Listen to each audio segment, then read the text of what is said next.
Hey, welcome to The Explainer. Today we're going to tackle the physics of, well, pretty much anything that spins, twists, or turns. From a planet zipping around the sun to the wheels on your car, we are going to unlock the secrets of rotational motion. But first, let's kick things off with a classic puzzle, one that honestly seems to defy logic. You've definitely seen this. An ice skater starts a nice, slow spin with their arms stretched out, and then, just by pulling them in, they suddenly speed up into a total blur. How in the world is that possible? We're going to solve that exact mystery by the end of this explainer. Okay, so here's the secret to understanding all of this. And it's a good one. You don't actually have to learn a whole new, complicated set of physics principles. It's really just about translating the rules of straight-line motion, which you probably already get, into the language of rotation. To do that, we're going to build a kind of Rosetta Stone for physics. On one side, we'll have all the familiar ideas from linear motion, objects just moving in a straight line.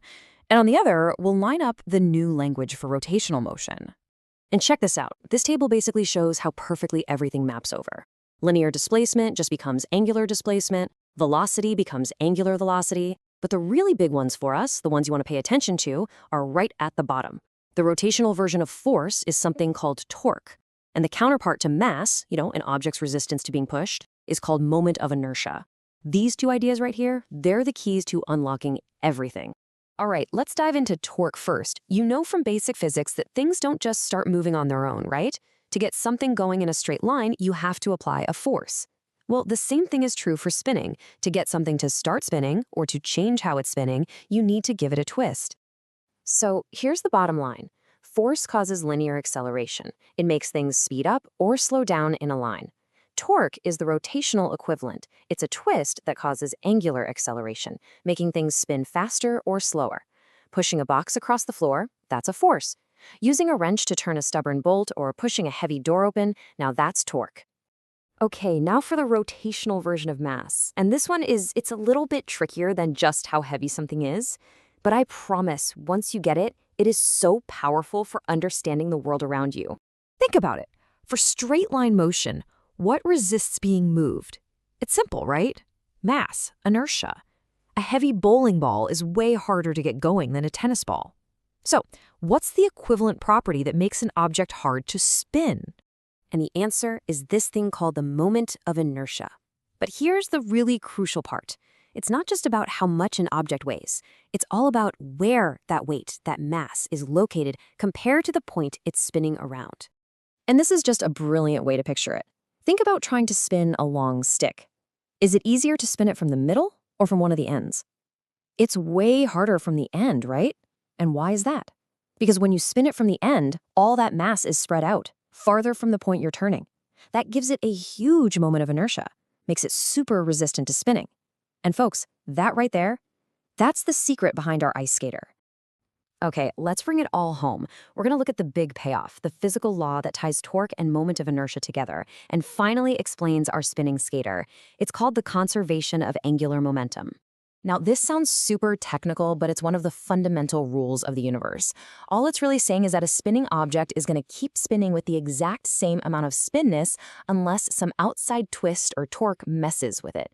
And that spinness, that's what physicists call angular momentum. And here's the magic formula that makes it all click. L, our angular momentum, equals I, the moment of inertia, times omega, the angular speed. Now, the law says L has to stay constant if there's no outside torque. So, think about it. What happens if you change I? If you make the moment of inertia smaller? Well, to keep L the same, omega has to get bigger to balance it out. And boom, there it is, the solution to our puzzle. When the skater's arms are out, their mass is spread out far from their center. That means they have a big moment of inertia, a big I, so their spin speed omega is slow. But then they pull their arms in. They bring all that mass close to the axis of rotation. Suddenly, their moment of inertia, I, drops like a rock.